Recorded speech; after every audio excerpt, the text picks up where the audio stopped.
quick.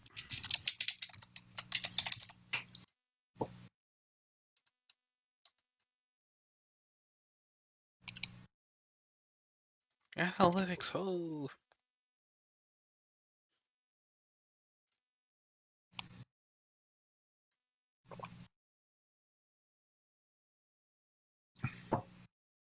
Are you even recording yet or streaming yet? I hit the stream button. I'm just right now going to analytics hold real quick, but no notification on Twitch is letting me know that I'm live yet. I think Twitch is an hour behind. The guy who plays Barney the Dinosaur now runs a tantric sex business. I hope you're joking. I'm not.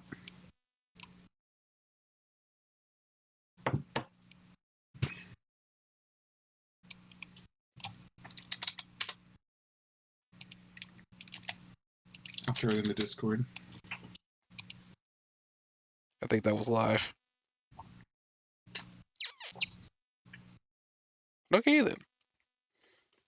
Apparently, the people in the podcast now know that the Barney the Dinosaur guy now runs a sex business. Mm-hmm. I guess that is a segue to opening. Hey guys, welcome to another episode of Anime4ALL podcast season 2, where apparently we'll be discussing the intricacies of Barney Dinosaur's sex service. Shaman King for me all day. And apparently Jock's gonna just be singing a random Shaman King parody. Why am I talking with my eyes closed? I have no idea. You're trying to will it all to go away. I have no idea that's what I'm trying to do or not. But hey everybody, I guess what we're gonna do real quick is at the very beginning of this, we're gonna look at analytics because I haven't done that in a couple. I guess we've gone up in percentage. It looks like we're picking up. Right now, granted we're at very low right now. Granted, we have 17 downloads in the month of November, so thank you guys for downloading the podcast or supporting this. In any way you can. Okay, never mind. I guess we got some Wait a minute. Wow, we have a Canadian viewer. Well, not viewer, but listener. Hey, welcome to the cast. The person from Quinzel. Apparently it's near Alexandria, Williams Lake, Byron. I'm completely doxing this dude. I apologize. They've got the best hockey team.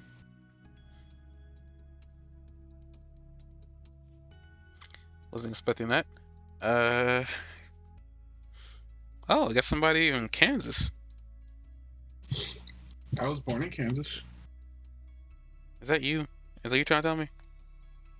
No, I'm just saying I was born in Kansas. Kansas City. Fort Leavenworth, actually. I was born in a military prison.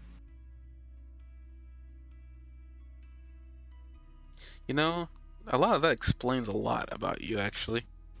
I don't know what exactly it explains, but it explains something. My mom lived with my mom had me when she was 18. She lived with my grandfather, who was an Army Ranger in Fort Leavenworth. So when she had me, I was in Fort Leavenworth.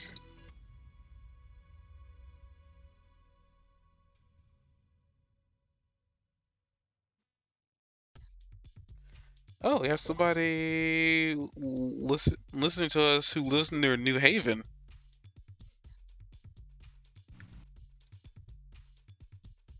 That's in Connecticut. Is that you? I don't know. I haven't listened to the podcast, to be honest with you, in the last week. You actually? Oh, okay, I didn't know that. I was just kind of joking. I was just. It wasn't me. Okay, Shaggy, but It wasn't me. Huh.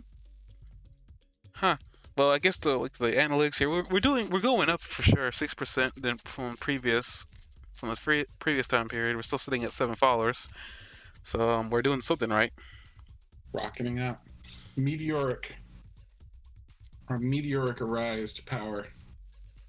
First, it's the podcast, and then it's take over the world. Hold on to your britches. We're not doing that. Don't listen. Don't listen to this crazy man. Okay, I guess with that, we're gonna Crazy, man. Crazy. we're gonna proceed with the next two episodes of the Shaman King Shaman King series that we're reviewing, episodes 22 and 23. And I guess since it worked out well for us last time, I'm gonna just steal his notes. I mean, read my own notes. Uh, episode 23. Wait a minute. Yeah, episode 23 is the Power of Yo. Faust and Ryu reveal their stronger oversoul, scaring the Iceman. Yo takes over the fight, instantly defeating them with a spirit of sword, but makes sure his rivals use their powers. In the aftermath, Hao tries intimidating Ren to join him if he wants to defeat Yo, but it's rejected. Meanwhile, Yo meets Lysarik. Not much to say at the end of the episode that right there though, in terms of like Yo meeting Lysarik. I guess it was just like he was looking for him. Lysarik seems okay-ish. We'll get to that in episode 24, but yeah, here episode starts off with my cat standing in front of the monitor. Thought that was funny. Oh yeah, my cat was in the way. I was trying to see the screen, and the cat kept walking in my way. So I was like really distracted before the intro cut, before the like opening music. I'm like spent most of that time pushing my cat out of the way because he's a giant jerk. So that was really fun, you know. Cool that your cat made it into the podcast. Shout out to which cat is it? Oliver Wendell, the Wonderful Cat Bouchard, the First Esquire. That guy. Okay. No. You can do this. Oliver Wendell, the Wonderful Cat Bouchard, the First Esquire. How always say I did and we just move on? You're the one that brought up the cat's name, all right? You're the one that brought up the cat in the podcast notes. It's Oliver Wendell, the Wonderful Cat Bouchard, the First Esquire. It's very, very simple. I'd like a poll to see if people agree with you or disagree with you. I would love to know the amount of people that actually disagree with you. Well, you probably remember my other cat's name, the one that's sitting with me right now. His name is Joel. We gave him a nice simple name. His first name is Joel, his middle name is Joel, so that it's not too complicated for anybody. He's not very bright, he's kind of simple. So we didn't want to give him a lot, so we just call him Joel. Wow. I don't know if I should feel sorry for that cat. He's simple. He can't remember a longer name than that. So we just, instead of doing it, we just gave him first and middle name the same name. The other one is very smart, so we call him Oliver Wendell, the Wonderful Cat Bouchard, the First Esquire. Okay, the next note on here, at 2:15 in the episode, you write down Faust the 7th, the Faust the 8th summons his giant lost love, Eliza Oversoul. And then we have, apparently I wasn't paying attention to this last time, but apparently they kept on using this word, the Ultra Senju Ryuketsuwa. It's just it was just their way to answer power-ups. Because Faust got a major power-up. Supposed to get you a job as a radio DJ, just like. Let's get more than 7 viewers on our podcast, and then we can figure out my DJ career. I thought it was funny that they did that. They were making such a big deal out of him. I found out something. I finally got some time around to read up on Faust in history. And there was an account of Faust when he was, after his death, there was a lot of sightings for like 100 years after his death where people swore that they saw him. And one of them was, one of the deaths was, one of the post-death scenes was him with a dog. And the dog was, seen to like transform back and forth from a dog to a servant, and I thought that was kind of interesting given the situation, because he had that dog that was like really confusing everybody. Remember, so like, a long time ago, people thought that they saw Faust just walking about after his death. Yeah, like he was, whether or not he even existed was like in contention for a long time. And then when they, somebody finally proved that he was, like, he actually existed in the first place, And then when he did, when they proved it, they went through it. They said, well, this is about the time that we can tell that he died. But when they like checked in history, like there were reports for like a long time. Like he died like either 1540 or 1541.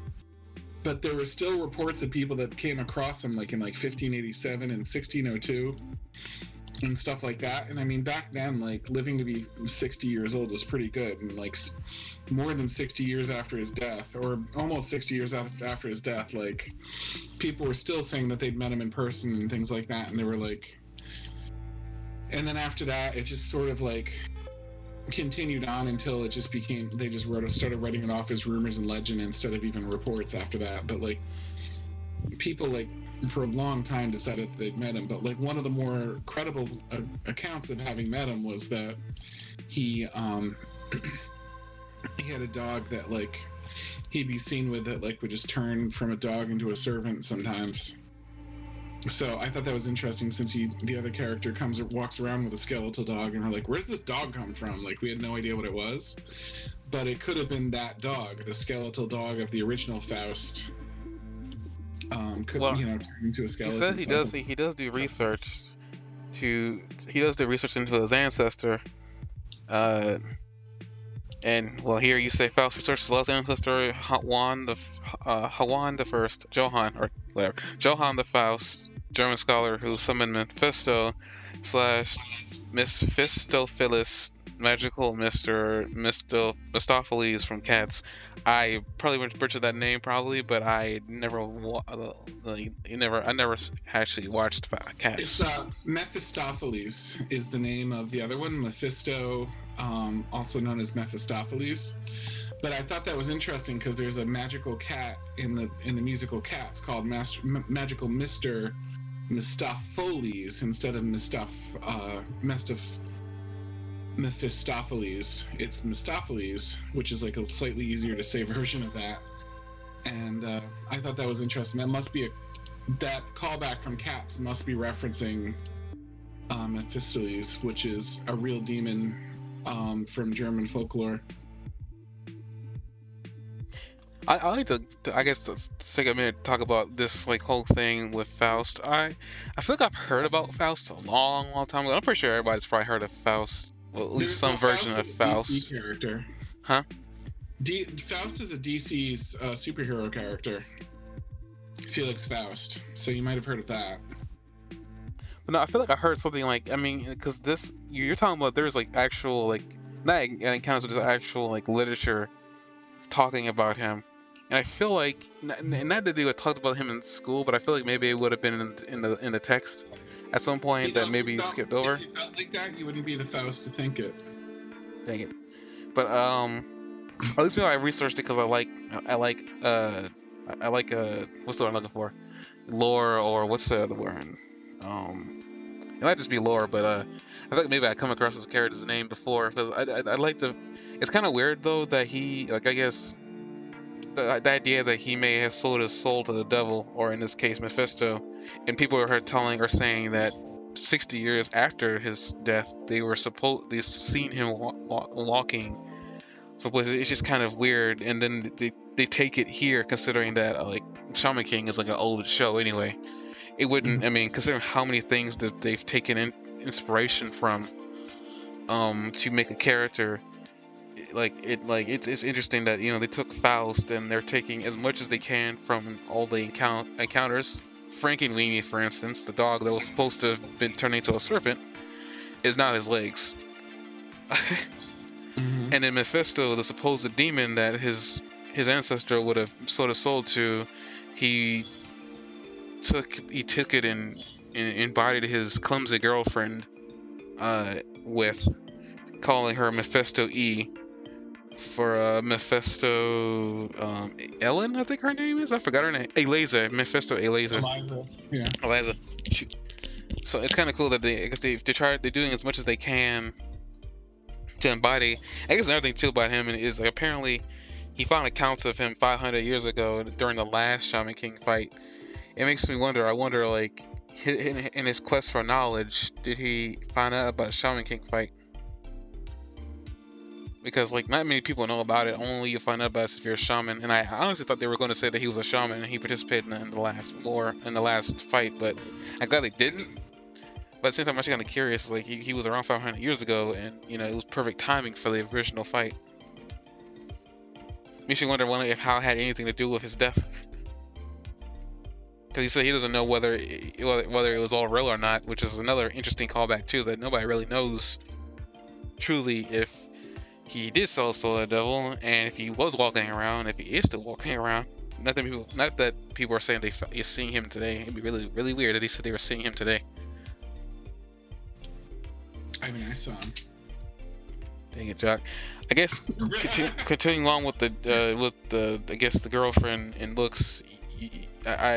I saw this line in the anime, and I was thinking of you when I saw this. You're like, really? She kills her opponents with unsuccessfully administered vaccine? Mm-hmm. Couldn't let that get by you, would you? It just didn't age well. That's all I'm saying. This is an old show. This is before COVID was a thing. It didn't age well. It's still coming out now. They're still releasing them. This is a remake. This thing is done. The source material is done. This show came. This thing, the original manga, it's old. This came out like early 2000. Mm-hmm. Well, I'm glad that she vaccines people to death. I'm sure that's extremely. Well, he was saying she was clumsy and she didn't know how to actually administer vaccine. Yeah, let's make people even more terrified of vaccines. This is a fictional world and a fictional needle, not the real thing. Well, if they're that dumb to take advice from a show, they probably. I'm not gonna say what I was gonna say. Moving on. I don't think what I was gonna say was terms of service. So I'm not gonna say what I was gonna say. But see here. The next thing you write down here is the counterattack is sent to Yo via Bodba, the Oversoul. But Rio takes the. Oh, that's right. The Iceman sends out an ice attack to hit Yo because they're constantly trying to, I guess, take Yo out of the picture. Ryu takes the hit, freezes, and defreezes himself, and this actually happens several times in a couple seconds of each other. Ryu is showing that he's able to defrost himself, I guess because of the power up he received from the Ultra Shinji Ryuketsu. That's a mouthful. That's what she said. But why am I such a villain? I don't know.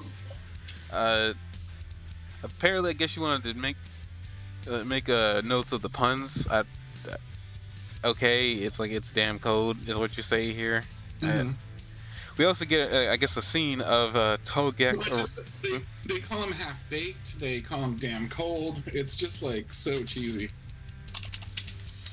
The next thing you have here is we see the evolution of Togero's Oversoul. He still calls it Yamato no Orochi. I know you make a mention that it looks more like a Hydra here, but it's like I think it's really just. I mean, I can see I can see it looking like a Hydra, but I think more is just, they're trying to make references to the giant dragon from that old myth that we had talked about 2 podcasts ago, I think. But Beholder is like a really good understanding of this in like version of it, and like when it has all the heads and stuff. Mm-hmm. It looks more like a Beholder. Do beholders typically have one eye and they look kind of white and they have snake hair? They have one eye instead of 2, and their little stalks are eye stalks and not little dragon stalks. But the basic shape, a floating thing with a giant mouth and eyes and everything else, like. I fought that thing in Legend of Zelda: Skyward Sword. I didn't know what the heck it was, but apparently that's a beholder. Oh. Yeah. But it reminded me more of a beholder than anything else. I mean, it could have been something else, I guess, but. He literally named it Yamata no Orochi. That is literally the dragon thing from the Japanese thing. Like that's literally what that was. I think it maybe was meant to look like multiple things, so I think really it was meant to be from that story. There's like a lot of stories that involve serpents and stuff like that. I'm pretty sure that's really what that was supposed to be. What Ryu is supposed to be, I have no idea. It's kind of odd that they paired him with that guy, but I mean, I can see it looking like a beholder for sure. I'm pretty sure it was probably meant to me look a lot of things, but I think the basis of it was that the fact that I think it looked like a beholder was probably accidental, or maybe it was on purpose. I had no idea. I don't know. Like it was definitely part Hydra, but like it just looked like they were trying to go with Beholder as well. So, like past that point when Rio reveals his ultimate oversoul, we get like a little speech from him saying that everybody's changed because of Yo, and they all follow his direction because they believe in him. And we also get the whole like the oversoul here in this universe is like the aura, but like in this situation it's all about how strong-willed you are, depending on like how strong your oversoul is. I say this because they start trying to attack Yo with ice attacks, and Yo does nothing to dodge them, but he doesn't get hit because his mana is the word they kept on using here. I think mana and Furyoku are just interchangeable here, but his mana was just like malleable enough to deflect ice attacks. yeah, he was just too flexible, basically, to be hurt by an attack like that. Which is really cool. I mean, like it shows that okay, Yo's ascended. I guess it explains why Admirammaro is also ascended from normal class to whatever class of spirit he is now. Eliza and Togero must have ascended too. Mm-hmm. It makes sense why they and also it also makes sense the fact that they're teamed up with Yo, they would also get the power up. If Ren had teamed up with Yo, he would have gotten the power up too. So only the people who teamed up with Yo managed to get the power up because they weren't trying to harm Yo. I wonder how many people could actually receive a power up from that dang thing, because it seems like it's very useful to anybody and everybody and everyone that wants to get involved with it. Well, apparently Hal has an upgrade to this book, because he's like, oh yeah, the old book. He goes, you want me to teach you all that and more, or come become my ally? Makes a pretty tempting offer. But I mean, he made the book, so he probably didn't put everything in there. I mean, Hal was apparently thinking so far ahead. We'll get to that point though. But I guess speaking of Ren and Hal, we're getting to that point here. But before we get to that, his ice. It's Yo wants to be able to finish this fight. You put Goku, I mean Yo, because that was on purpose. But this show came out around the time when Dragon Ball Z was like a huge thing. So there's gonna be a lot of characters from anime from here on out that are gonna be templates of that guy. It's just there's no escaping it. But you mean Yo or Goku? I mean Goku. Like this show came out around the same time Dragon Ball Z was. So there's gonna be a lot of characters that are templates of Goku. He's a lot like Goku. There's gonna be characters that are gonna like Goku. There's gonna be characters that are templates of Goku. Oh, because he's a lot like Goku. But pretty much here, I lost my train of thought here. I really did. But they essentially fight like Yo and not antagonists, but encourages them to fight at their full power and they use their ultimate ice technique. Yo destroys it all with a great Halo blade. Is that what he called it?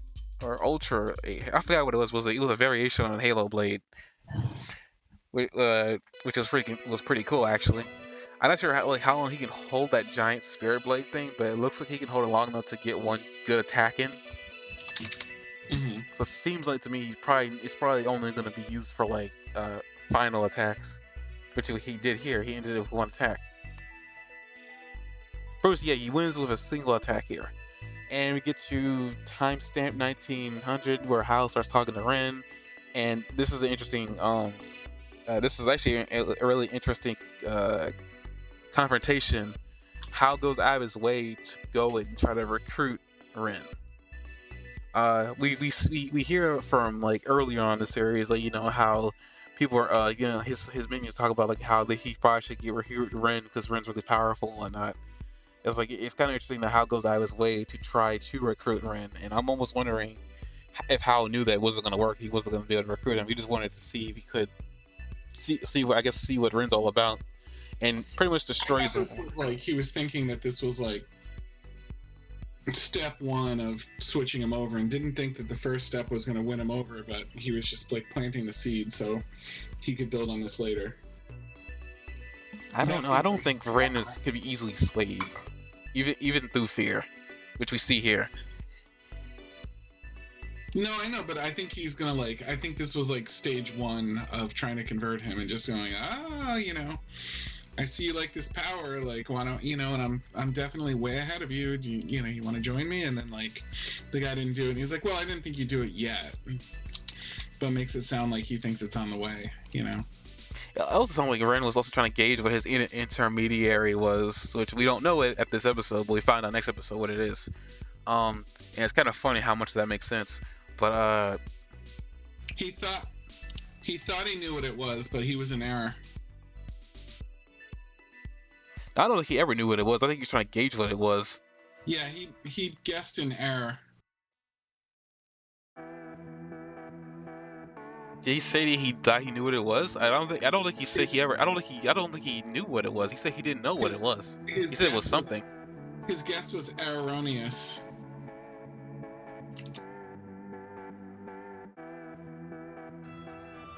Is that a pun or something, or is that just some like reference? It's intermediary. His intermediary is error.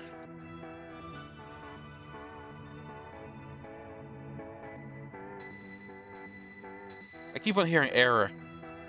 AIR. His intermediary. No, I'm saying that this episode he didn't Ren doesn't know what his intermediary is. No, and I said he tried to guess what it was, but it was an error. It was a pun. Oh my God, Jeremy. I kept on hearing error. That's what I was saying. I kept on hearing error. It was a pun. Error and error sound similar, so it's a pun. Ruined that joke. Not on purpose. You sort of did ruin the joke. Oh my God. But I guess jokes. You know what? Chicken butt. No, but he pretty like Hal ends up like destroying Hal's like lance weapon, which was I wonder like how that's gonna pan out for Ren. Though Ren still got that sword, so maybe that's what he'll be using. Though I mean, anime they'll always fix their weapons in off screen, so we'll see the lance again. So that was it made Ren experience fear, which made him very angry. But well, the fear is a big deal because we just saw a moment ago that Yo said, if I had felt any fear at all, then that attack would have hit me. So that was sort of a way of saying if Ren had been there, he would have been hit.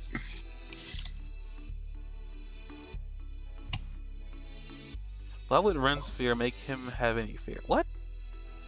Ren had, there was a scene earlier where Yo said, if I'd felt any fear at all, that attack. Yeah, no, but I don't know what Ren's fear would have to do with that. Unless I misunderstood that sentence altogether. I'm saying what this is sort of telling us: if Ren had been in the same situation, he would have been hit, because Yo said if I felt any fear at all, and we see that Yo's not really capable of fear, but Ren is.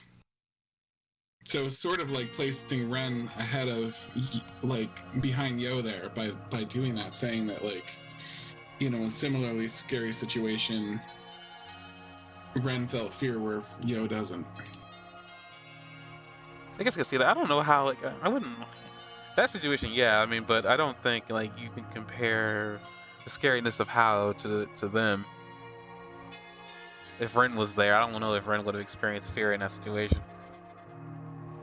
Because it seemed like Ren knew exactly what was happening in that fight, and that's why he left. I see what you mean. I just don't know. I feel like Hal's in a different class when it comes to fear. But I mean, I guess we'll get to that in a minute. We cut away from that instance of Hal just disrupting everything, and Horo is having a conversation with the Iceman, and they are pretty much confirming they're going to go home. They're also afraid of the leader's afraid of the I guess the old man. I guess that is his foster father or maybe his father. I had no idea. It was very weird because it sounded like that maybe it might have been his either it might have been his father or something or somebody else. It sounds like a mentor, like a teacher. Oh, that too, actually. That's just more likely now. Think about it. Yeah, because he's not going to be the father of all of them. And they said, we're going to go to the father, see the father. So. They all pretty much are friends at this point. They're having fun, relaxing. And we cut away from that heart-rending moment to Yo finding Lysa over by a boat in the middle of, well, not in the middle of nowhere, but like at the edge of the island. The edge of the island with a boat and a lighthouse and a dock. Seemed pretty legit.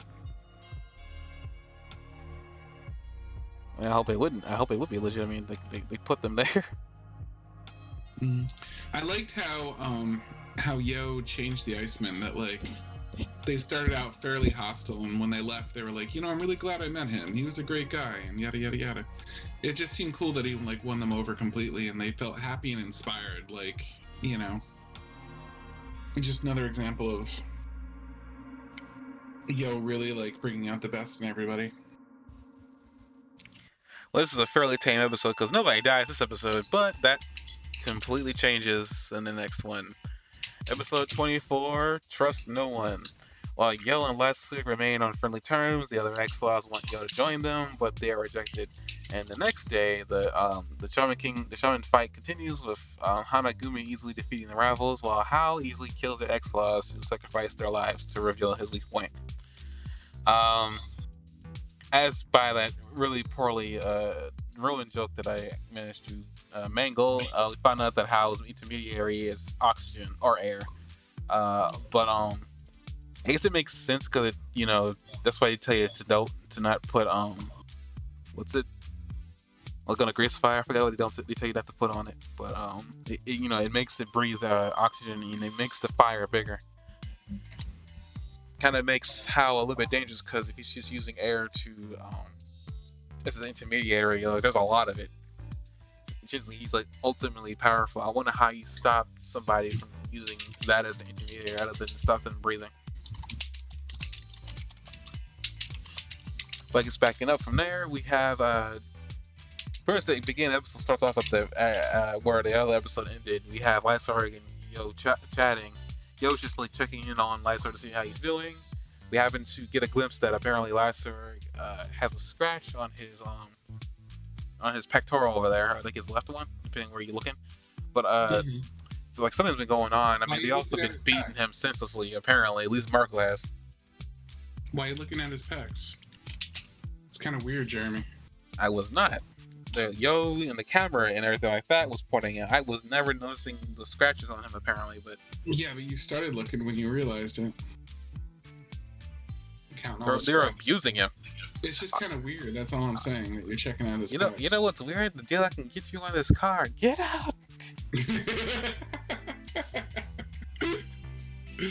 Nobody knows why you include me in this podcast. I don't even know, but It's blackmail, in case anyone's wondering. I have blackmail on him. That's gotta be black.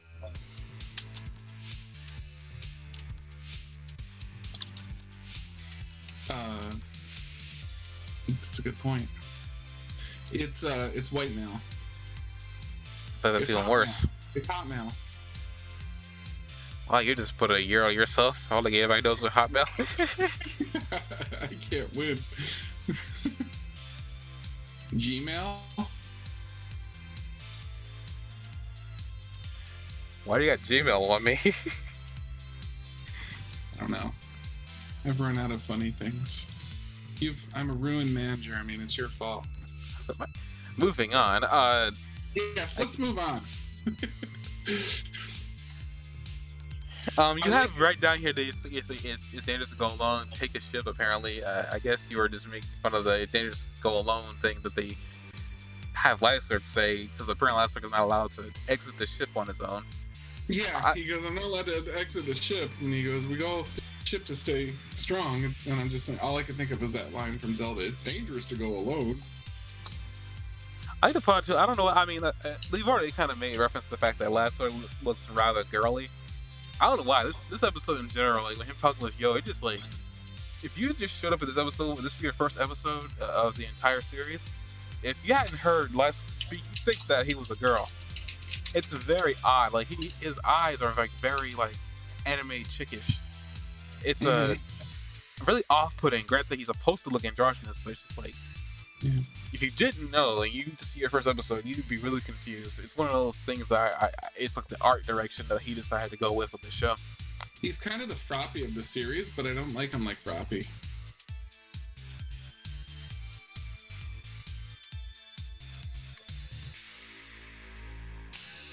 Huh? You just saying that because he's green? Yeah. Normally I like the green character. I like Piccolo, I like Froppy. And this one is just kind of, the green one just kind of stinks. Well, it's kind of like he kind of betrayed him. Good. I like the point. I like that they have him here, like talk about the whole like him leaving the gang all of a sudden and then showing up on the other side of the on another team. Like he felt like he betrayed him, but Yo didn't care about that at all. You know, I guess he was just checking on to see if he was okay. As long as the decision that it was a decision that he made, he has no qualms about it. But he does, like Yo does show that he has like great problems with how X-Laws do things. He's actually shown his entire interaction with him. He didn't like him, even as so far as getting invited to join them by the Iron Maiden. And I did see that image of you posting of him looking unfazed. I will have to admit he looked very phased to me. He looked quite phased. I have no idea where they got off saying that was an unfazed look. Maybe it was just a joke in Japanese where he clearly looks disturbed, but they're going to pretend they don't see it. Because I think they think that being an X-Law is a very beautiful thing. Yo goes a lot of emotions the entire episode, like from like calmness to pure anger. But he's able to push back the anger. Yeah, he says, "I don't ever want to feel angry again." Speaking of anger, Marco slapping Laswick around like an English patient is like English patient. Did you really just say that?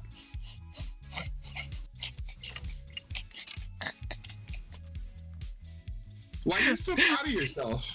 I was gonna say an English nanny, but I don't want to. I didn't want to say that. You should be embarrassed.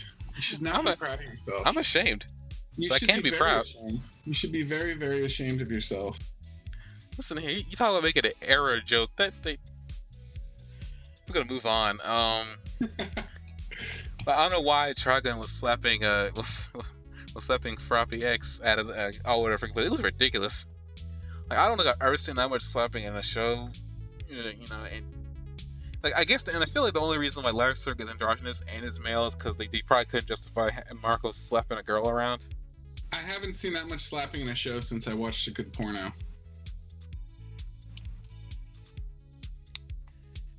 Moving on to the next thing, like that wasn't even a segue. That's just I wanted to change the subject.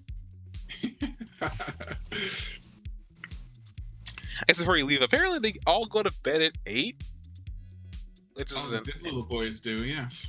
An odd. Good little boy, Jeremy.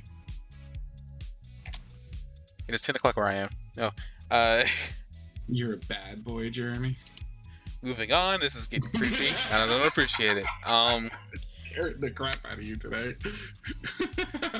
The Iron Maiden shows up, offers Yo a position on the X-Laws. It surprises all the X-Laws. Marco doesn't want nothing to do with it because Marco thinks that Yo is somehow involved with Hal.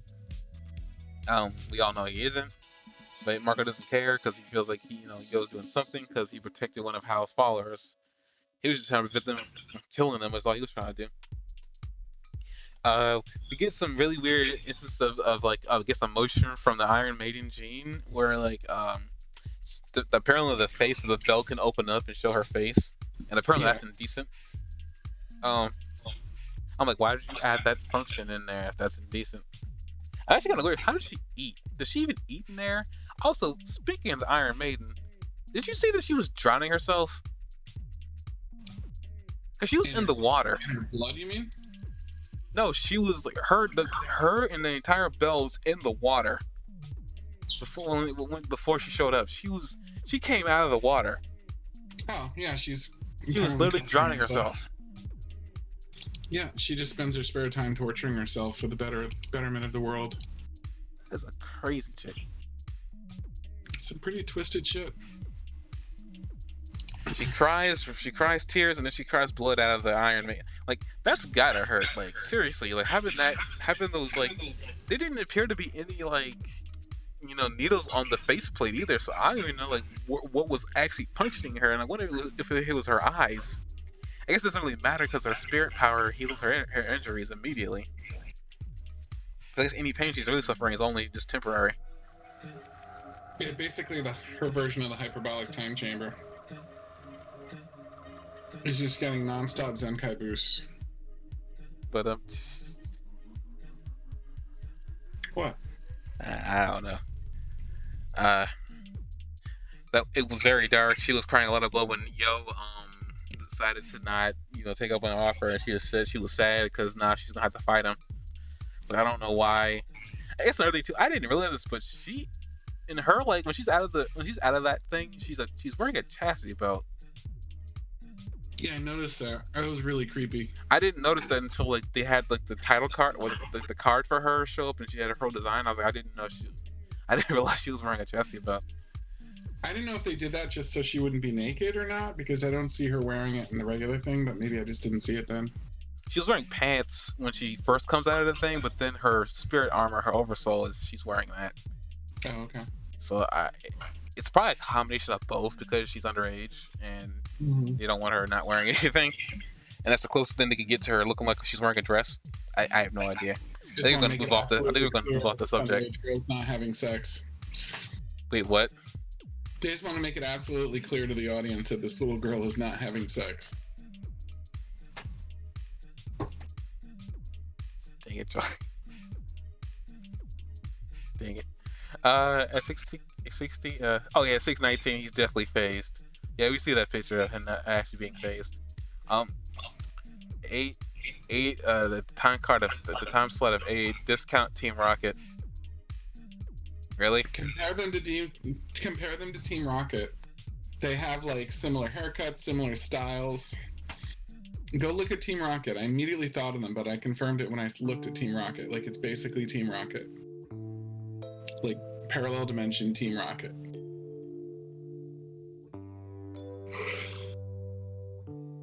Did you realize the little brother from Fullmetal Alchemist? I'm just now seeing these cliff notes. What the heck, man?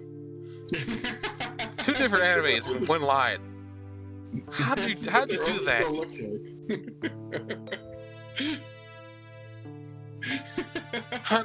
We got coming to the tournament. Apparently, Hanagumi, which is part of Hao's team, managed to dispatch their enemies really quickly, and by dispatch them and kill them.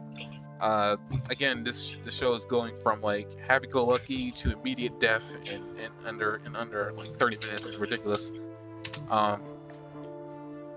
There's so much death happening in this show. It's like this is a show about little kids and using souls to fight, and they're all gonna die. It's like, dang it, man. Pretty much after that, the next fight is Hoshigumi versus the X3, which is Hao's team with the butler dude and then the little black tribal kid. I'm expecting that little black tribal kid to actually, like, his spirit's gonna probably make him bigger. Like, he's gonna probably become the Incredible Hulk at some point. I have no idea. I'm suspecting it now. But I guess we'll see whenever he does fight, because they don't fight this episode. It's just Hao. He said he wants to dispatch the entire X-Laws all at once, but they don't do it. And we also get throughout the entire episode of like how Permanent's piecing together. Well, not piecing together. He already knew that they were trying to discover his weakness. And after killing 2 of them, the girl and the guy with the face mask, keep in mind that the scatters show that the 2 of them had powers of over 9,000. I'm going to ignore that. I mean, he basically did read scanner on his arm to scout out their power levels, and 2 of them were over 9,000. Going to ignore it because he definitely did read the spirit levels, but we're just going to ignore that. That's the only time I think I've ever seen them use that gauntlet of theirs to do that. Weird. But he kills 2 spirits, burns them, and stabs the guy Well, who's 2 using. team members. He hasn't killed a spirit. No, he first basically killed the spirit. I mean, He calls it a corpse that's spearing onto his thing. I mean, no, that was the body that they killed. He killed that. He stabbed her. I mean, I don't know how it was happening, but he was killing them really quickly. He was the first attacking the spirit, and then all of a sudden, his spirit's hand was Kali Ma through their body and just burned them. It was apparently the spirit was moving really fast. Apparently, House Spirit is really quick, which I guess is not common. There's a lot of killing. I mean, like when you put Hao in the show and then you show that he burns somebody's soul from like the soul out, it's like the hands down, like he's probably the most brutal character in this show. Period. Like so much death. But as they're trying to figure this out, Hao reveals that actually not Hao. Yo reveals that he had suspected that they were going to kill themselves to figure this out, and that was one of the biggest problems that he had with them. Let's see, Lyser was also having some problems too, and one of the reasons why he's getting beat over and over again is because he's I guess he's soft. He feels his feelings. He doesn't like seeing people die. It's like I'm sitting there like I can't really feel sorry for Lyser at this point because he should have known this, based on like how much they want to kill. They want to like kill Hao. This is probably the limit that he's like, he doesn't want anybody to die trying to take out Hao. So we see a little bit of like humanity out of Lyser. Yes, like the people that died in this episode, one of them, Vinstar, the X3, his dang it, I'm just not saying this now. Holy Angel Megatron. Really? I know you say I mean Metatron. Really? I initially misspelled it, so I went back and fixed it. But my delete key was broken. I'm not believing you at all. I hope you know that. And then we have the other spirits, Gabriel and Ramiel. And pretty much the people wielding them were Mine and Kevin. And apparently these guys were like the nicest of the X3, saying that they appreciate Lyser concern for them, but they're willing to die for their cause. I'm mad that they had a pretty girl die in this episode. Like, really? I can say that because I know she's above age, but like they really went all for that, like stabbing her through her stomach thing. It's like, geez, she just couldn't live and have a family. You had to kill her because Hao did something to her in her past. It's kind of weird that everybody joined this thing as a way to get back at Hao, and Hao doesn't seem phased at all. In fact, he relishes in the people that hate him. Yeah, he does seem to enjoy himself. He's very much the anti-Yo in that like nothing really bothers at all. But he's evil instead.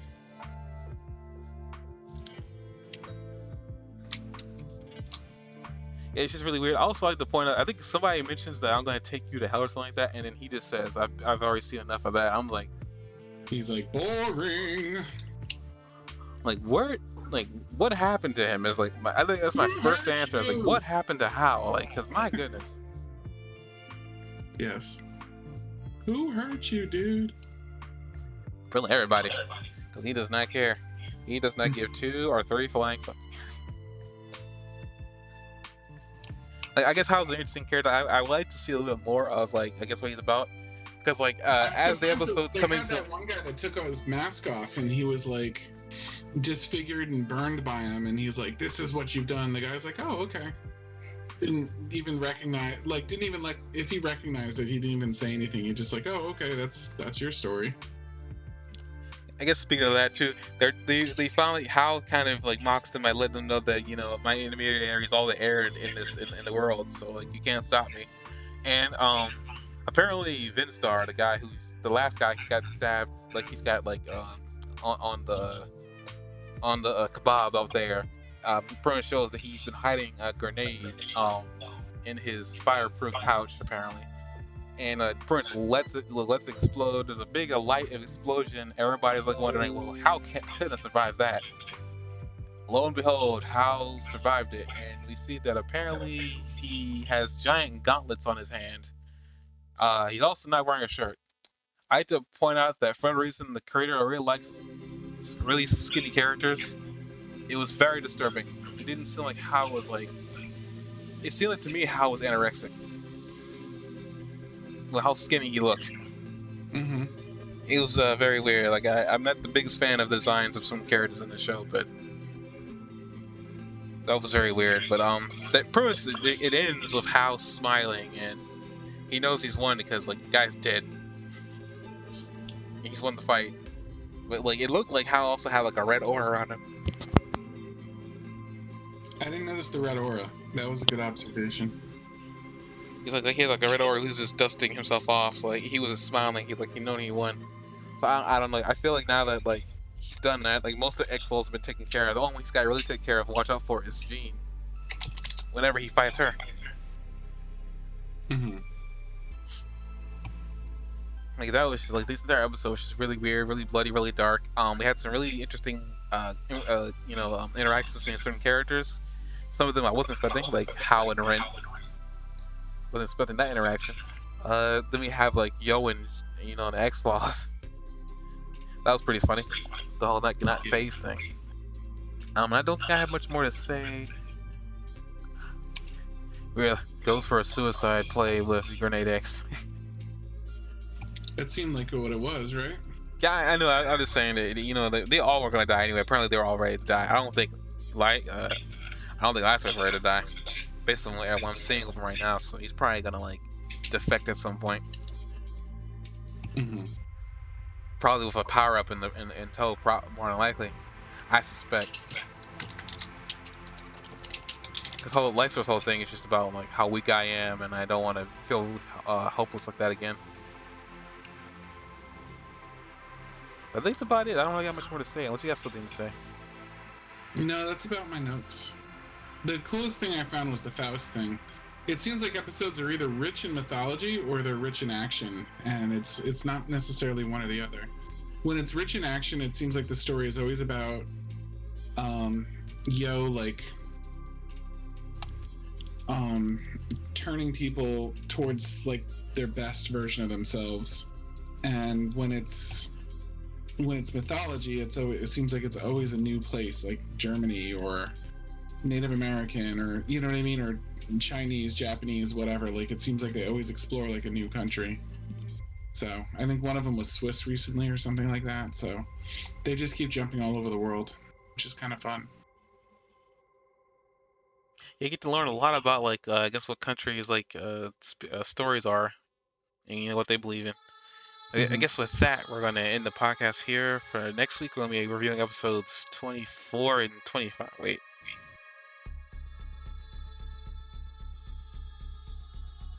No, 25 and 26. Jeez, I'm really off. That's all right, sir. Episodes 25 and 26, and I'll come back like we do every Monday. See you guys next time. Bye.